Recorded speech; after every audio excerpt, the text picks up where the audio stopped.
हाँ बच्चों, तो अपन इस वीडियो में वापस से इस पर्टिकुलर लेक्चर में वापस से न्यूमेरिकल को सॉल्व करेंगे और लगभग इस पर्टिकुलर वीडियो से हमारे बेसिक न्यूमेरिकल जो है वो कवर अप हो जाएंगे और अगर लगता है तो नेक्स्ट वीडियो में और अपन न्यूमेरिकल्स कर लेंगे। ठीक है, तो यहाँ पर मैंने 4 सवाल लिख रखे हैं।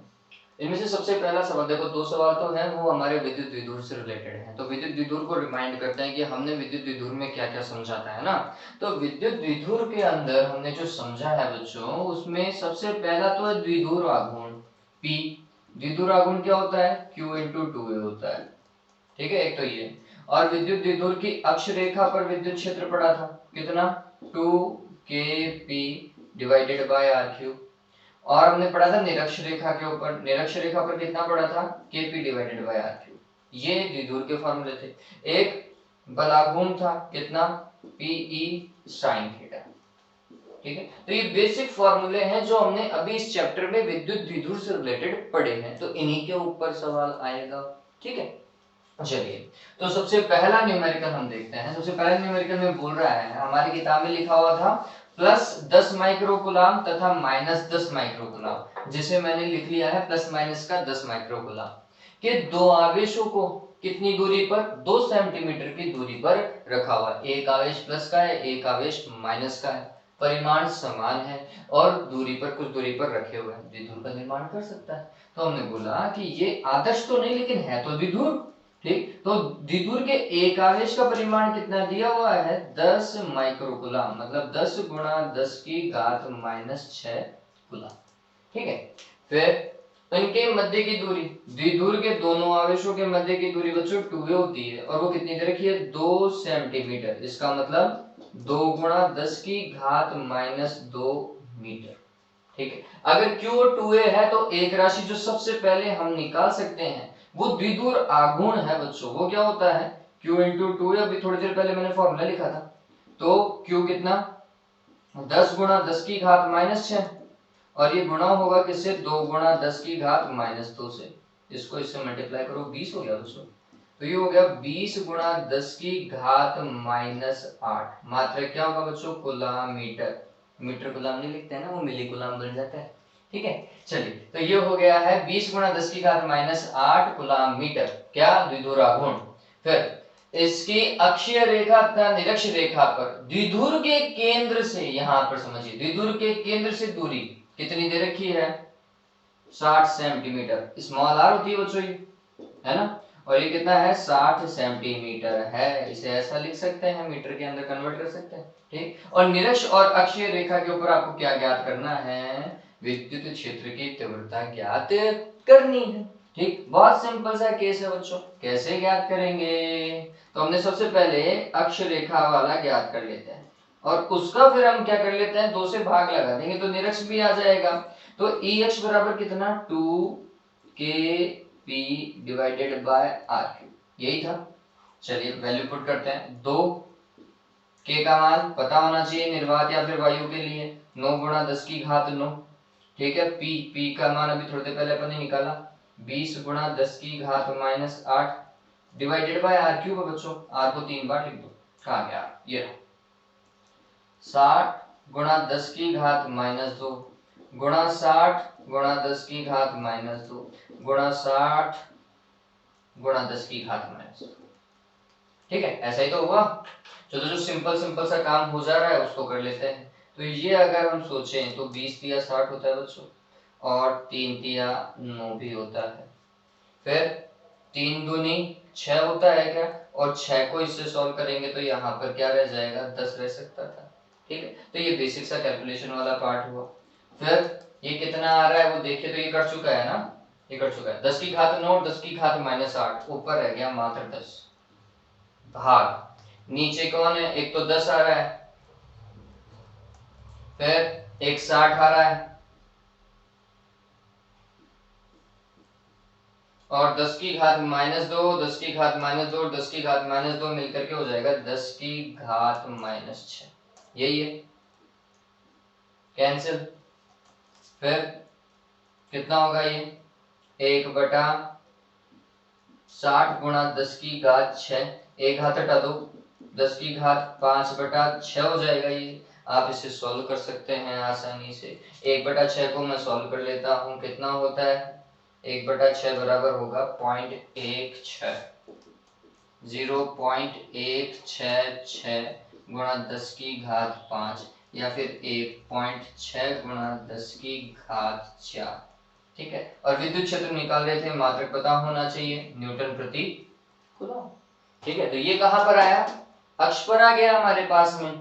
फिर अक्ष पे आने के बाद में कहां निकालेंगे, निरक्ष पे निकालेंगे। निरक्ष पे कैसे निकालेंगे, सिंपल सा था ये तो। क्या करो, अक्ष वाले विद्युत क्षेत्र में किसका भाग लगा देंगे, 2 का भाग लगाएंगे। 2 का भाग लगाते ही क्या मिलेगा हमें, 1.6 गुणा 10 की घात 4 में 2 का भाग लगाया, कितना आएगा 0.8 आएगा, गुणा 10 की घात क्या बच्चों 4, मात्रक वही न्यूटन प्रति कूलम।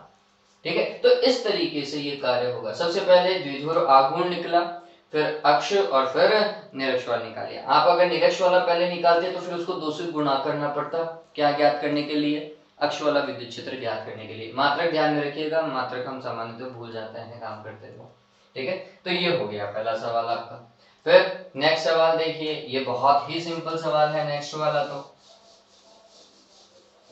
देखो क्या है ये, 4 गुणा 10 की घात -9 कूलाम मीटर द्विध्रुव आघूर्ण का कोई विद्युत द्विध्रुव। तो सबसे पहला डेटा द्विध्रुव आघूर्ण हमें साफ साफ दिया हुआ है। क्या दिया हुआ है बच्चों, 4 गुणा 10 की घात -9 कूलाम मीटर, ये दिया हुआ है। फिर 5 गुणा 10 की घात 4 न्यूटन प्रति कूलाम परिमाण के एक समान विद्युत क्षेत्र दिया हुआ है। कितना भी मात्रक से ही पता चल जाता, 5 गुणा 10 की घात 4 न्यूटन प्रति कूलाम का विद्युत क्षेत्र है।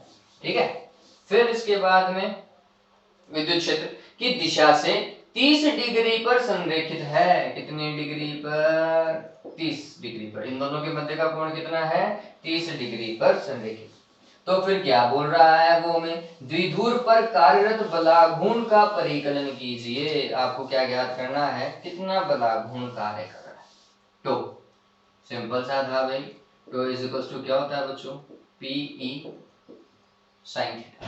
ये तो होता है पी जो दिया हुआ है 4 गुणा 10 की घात -9, ई 5 गुणा 10 की घात 4, साइन थीटा मतलब साइन 30। फिर इसे अभी ऐसा का ऐसा रखने दो, 10 की घात को सॉल्व कर लीजिए, 10 की घात -5 हो जाएगा। फिर 5 साइन 30 का मान 1/2, ये तो मान याद रहना चाहिए। इसको इससे काटा, कितना आया 2 आया, 5 दूनी 10, 10 गुणा 10 की घात -5, जिसे हम लिख सकते हैं 10 की घात -4, क्या न्यूटन मीटर। बलाघूर्ण का मात्रक क्या होता है बच्चों, न्यूटन मीटर होता है, ये बात ध्यान में रखिएगा। ठीक है, तो ये समझ में आ गया होगा, सिंपल था। चलिए नेक्स्ट वाले पे काम करते हैं। इस वाले पे दूसरा वाला सवाल, ये सवाल थोड़ा सा कैलकुलेशन वाइज लंबा हो सकता है, लेकिन सवाल बहुत ही इजी है बच्चों। जब आप इसे पढ़ेंगे तो आपको समझ में भी आ जाएगा। ये देखो जैसा जैसा सवाल बोल रहा है ना, वैसे वैसे अगर इक्वेशन बनाते हुए हम काम करेंगे बच्चों, तो हर एक सवाल बहुत ही सरल तरीके से हमें समझ में आने लग जाता है। ठीक है, तो धीरे धीरे एक एक लाइन पढ़ोगे तो ऑटोमेटिकली आपको पता चल जाएगा कि पहली स्टेप क्या करनी है, दूसरी स्टेप क्या करनी है, तीसरी स्टेप में क्या करना है। ठीक है, चलो तो देखते हैं। दो बिंदु आवेश Q1 तथा Q2 के मध्य की दूरी कितनी दे रखी है, 3 मीटर। दो आवेशों के मध्य की दूरी आपको कितनी दे रखी है, 3 मीटर। और आवेश कौन से हैं, Q1 और Q2 है। इन दोनों आवेशों का योग 20 माइक्रोकूलम है। तो सबसे पहले तो अपन को जो चीज दी हुई थी स्मॉल r, कितना है बच्चों, दूरी, दोनों आवेशों के मध्य की दूरी 3 मीटर, ये लिख लिया। फिर यदि हाँ, इन दोनों आवेशों का योग, दोनों आवेश कौन कौन से, Q1 प्लस Q2, कितना बोल रहा है वो हमें, 20 माइक्रोकूलम बोल रहा है। 20 और माइक्रो को क्या लिखते हैं, 10 की घात -6 कूलम लिख दूं मैं। यदि एक आवेश दूसरे आवेश को इतने न्यूटन बल से क्या कर रहा है, प्रतिकर्षित कर रहा है, दोनों आवेशों के मध्य प्रतिकर्षण बल 0.075 न्यूटन है। ठीक से प्रतिकर्षित करें तब दोनों आवेशों का मान ज्ञात करो। हमें क्या ज्ञात करना है? दोनों आवेश Q1 तथा Q2 का मान ज्ञात करना है। मतलब Q1 और Q2 दोनों ही क्वेश्चन मार्क है। अब इस तरीके के में अगर आपको ऐसा ये डेटा समझ में आया तो आपको पता चल गया होगा कि अगर Q1 प्लस Q2 दे रखा है, किसी भी तरीके से यदि हम Q1 माइनस Q2 निकाल लें तो फिर हमारा सवाल सॉल्व हो जाएगा। मेरी बात को समझ रहे हो क्या? हमें क्या निकालना है? Q1 minus Q2। क्यों? क्योंकि अगर Q1 प्लस Q2 है, Q1 माइनस Q2 निकाल लिया तो आसानी से दो समीकरण है, दोनों समीकरण को सॉल्व करके हम आसानी से कोई भी चीज निकाल सकते हैं। ठीक है, तो काम करते हैं। चलिए, तो बल दिया हुआ है F और F का फॉर्मूला में पता है कितना? K Q1 Q2 divided by R square. ये पहला डेटा था।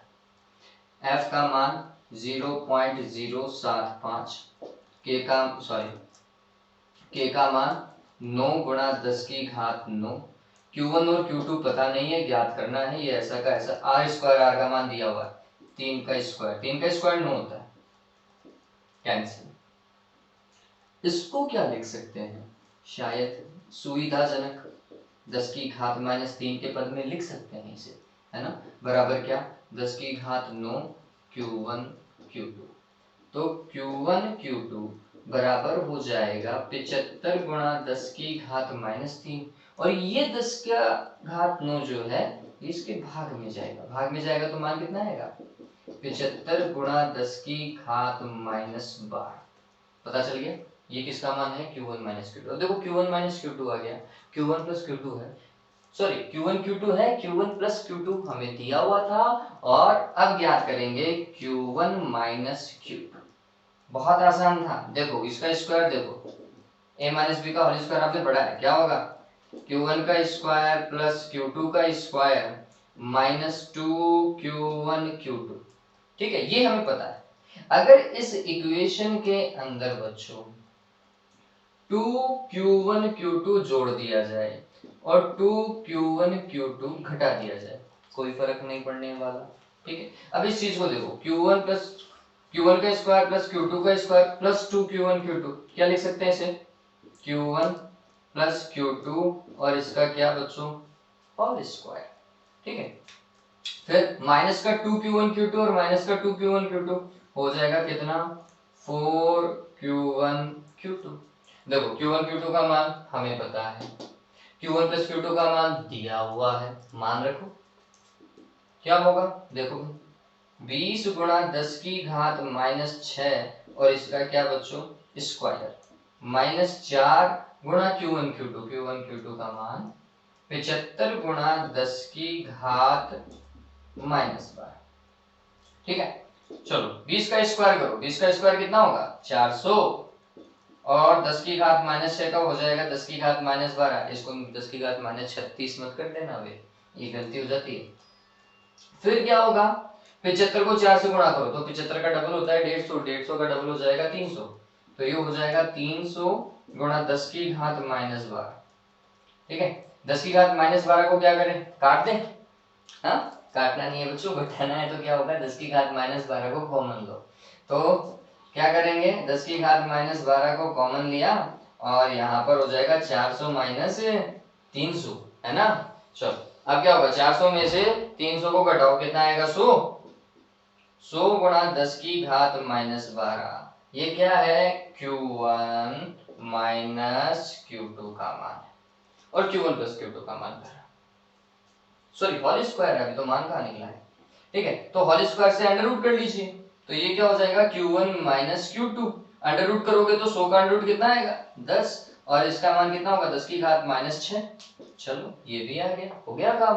देखो अब दो इक्वेशन है, एक तो Q1 माइनस Q2 की, एक Q1 प्लस Q2 की। अब क्या करेंगे? दोनों को जोड़ेंगे, है ना? आसानी से काम हो गया हमारे पास। जोड़ दूं? चलो तो यहाँ पे थोड़ा सा स्पेस है, यहाँ पे कंप्लीट कर लेते हैं। तो दोनों समीकरणों को जोड़ने पर इसको एक दे दो, इसको एक दे देना और उसको दो दे देना।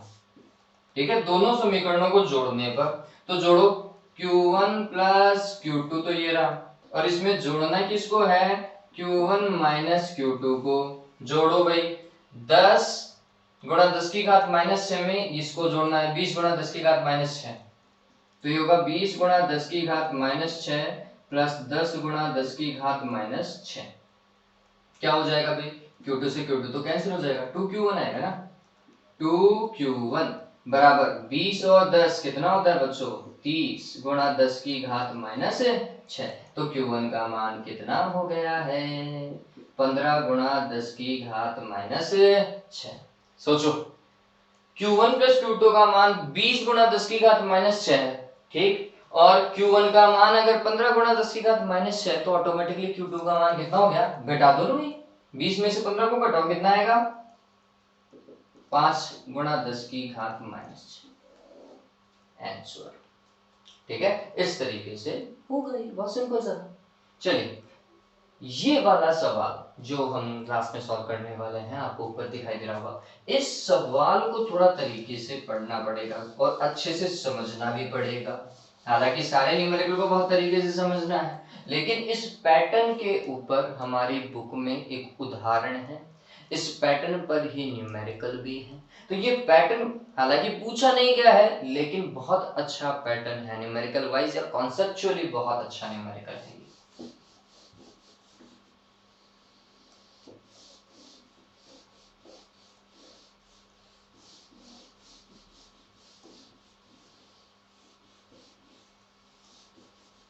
तो इस सवाल में तो इसका सिर्फ और सिर्फ कॉन्सेप्ट बनेगा, हमारी बुक में जो उदाहरण है उसमें उस कॉन्सेप्ट को यूज करके हम कैलकुलेशन भी करेंगे। ठीक है, तो अभी तो अपन सिर्फ और सिर्फ कॉन्सेप्ट तैयार कर रहे हैं उस फोन का, सॉरी उस पर्टिकुलर क्वेश्चन का। हाँ देखिए सॉल्यूशन। तो दो समान छोटी गेंदें समान है, एक जैसी, मतलब एक ही धातु की मानोगे और दोनों का आकार समान मानोगे। प्रत्येक का द्रव्यमान स्मॉल m तथा प्रत्येक पर आवेश कितना है, स्मॉल q। समान प्रकृति का आवेश ही होगा, और समान प्रकृति का आवेश एक दूसरे को क्या करते हैं बच्चों, आकर्षित है प्रतिकर्षित, प्रतिकर्षित। ठीक है, लटकाई गई है एक L लंबाई के सिल्क के धागे से उन्हें लटका दिया गया। तो प्रतिकर्षित करेंगे तो वो धागा ऐसा तो है नहीं कि दोनों बिल्कुल पास पास में होंगे, नहीं, उन दोनों धागों के बीच में क्या होगा, थोड़ा बहुत गैप होगा बच्चों, और गैप होने के कारण एक एंगल बन सकता है। कैसे, वो देखो, तो ये माना कि ये कोई दृढ़ आधार था और ये सिल्क के धागे जो है वो ऐसे होंगे बच्चों, कुछ इस तरीके से, यहाँ पर वो एक गेंद होगी, यहाँ पर वो एक गेंद होगी, और इनके मध्य, दोनों धागों के मध्य का ये जो एंगल है ये 10 डिग्री है, या 2 थीटा मानो। अगर ये 2 थीटा है तो ये वाला थीटा होगा, और ये वाला भी क्या होगा, थीटा होगा, और ये लंबाई एल है इसकी। ठीक है, तो मैं लंबाई को एल लिख नहीं रहा हूं अभी यहाँ पे, बस आपको पता होना चाहिए कि लंबाई कितनी है, एल दे रखी है सवाल में सिल्क के धागे की। अब बोल रहा है कि इनके मध्य की दूरी, मतलब इन दोनों बॉल्स के बीच की जो दूरी है वो कितनी है, x दे रखी है हमें ये सवाल में, यहां से लेकर यहां तक की दूरी x है। मैं इस डायग्राम को रीड्रॉ कर देता हूं, इसे ऊपर ड्रॉ कर देते हैं, सॉल्यूशन को यहां पे कर लेंगे ना। तो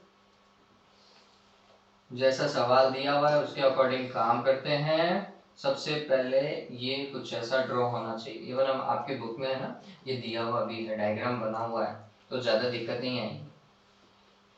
और दोनों के पास में समान द्रव्यमान है n। अगर द्रव्यमान है तो एक निश्चित है कि एक बल जो है वो कहाँ की ओर काम करेगा, नीचे की ओर काम करेगा।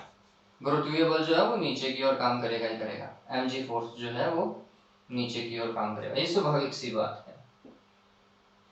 ठीक है, दोनों के पास में समान आवेश है बच्चों, इसके पास में भी q आवेश है और इसके पास में भी q आवेश है, ये बोल रहा है। ठीक, समान आवेश होने के कारण ये दोनों एक दूसरे को प्रतिकर्षित करेंगे, तो लगने वाले बल की दिशा F, जो k q1 q2 divided by r square होता है ना बच्चों, वो वाला बल है, ऐसा लग रहा है।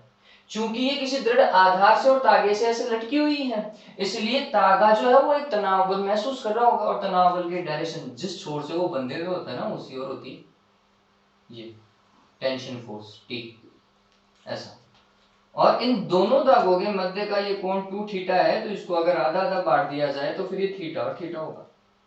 ठीक है, दोनों गोलों के मध्य साम्य अवस्था में दूरी कितनी दे रखी है हमें, x दे रखी, ये बात ध्यान रखें। तो अगर इस थीटा को मैं ऐसा देखूं तो ये वाली जो दूरी है ये पता चल जानी चाहिए, कितनी दूरी होगी, x/2 होगी। ठीक है, चलिए अब थोड़ा सा समझो बच्चों, अगर साम्य अवस्था में है तो बल संतुलित होने चाहिए। अब बल संतुलित करो भाई, बल संतुलित किस तरीके से किए जाएंगे, तो mg फोर्स अगर इधर है तो एक फोर्स ऊपर भी काम कर रहा होगा संतुलित करने के लिए। ये फोर्स कौन सा होगा तो उसको समझते हैं। तो मैं बोला कि अगर ये कोण थीटा है तो समझो ये लाइन और ये लाइन एक दूसरे के समांतर है, और अगर समांतर है तो जेड आकृति में बने कोण समान होते हैं थीटा। ठीक है, तो ये टी का घटक है। कौन सा घटक? थीटा से कनेक्टेड घटक हमेशा कौन सा होगा बच्चों? कोस का होगा, ये बात ध्यान में रखें। फिर ये दूसरा वाला घटक कौन सा होगा? इस तरफ वाला कौन सा? अगर ये वाला कोस का था तो ये वाला साइन का होगा, सिंपल सा था, तो ये हो जाएगा टी साइन। तो इससे हमें ये पता चलता है कि टी साइन थीटा को संतुलित करने के लिए तो वैद्युत बल है F, और टी कोस थीटा को संतुलित करने के लिए क्या है? mg है यहाँ पर। ठीक, हमें x का मान ज्ञात करना है। कोई न्यूमेरिकली डिटेल दिया हुआ नहीं है, तो न्यूमेरिकल में मतलब पर्टिकुलर नंबर तो आएगा नहीं, आपको सिर्फ और सिर्फ एक फॉर्मूला डिजाइन करना है इसके लिए। वो फॉर्मूला कैसे डिजाइन होगा वो समझते हैं।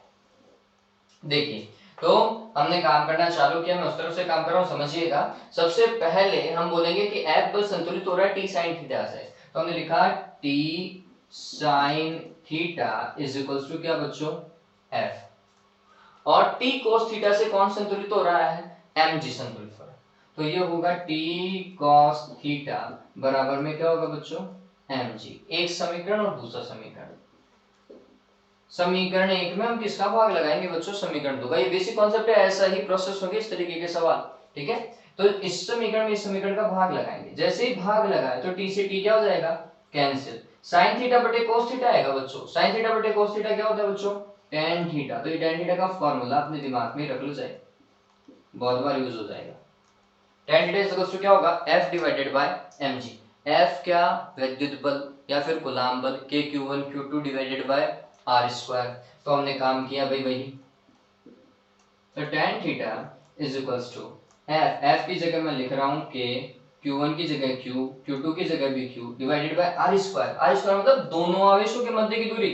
दोनों आवेशों के मध्य की दूरी देखो x है बच्चों, r नहीं है, तो यहाँ पर क्या होगा? x स्क्वायर है, r स्क्वायर नहीं लिखा जाएगा। फिर mg ऐसा का ऐसा। देखिए के को निर्वात के लिए या वायु के लिए हम क्या लिख सकते हैं? 1/4 पाई एप्सिलॉन नॉट, तो वो हम लिखेंगे q इंटू क्यू स्क्वायर हो जाएगा।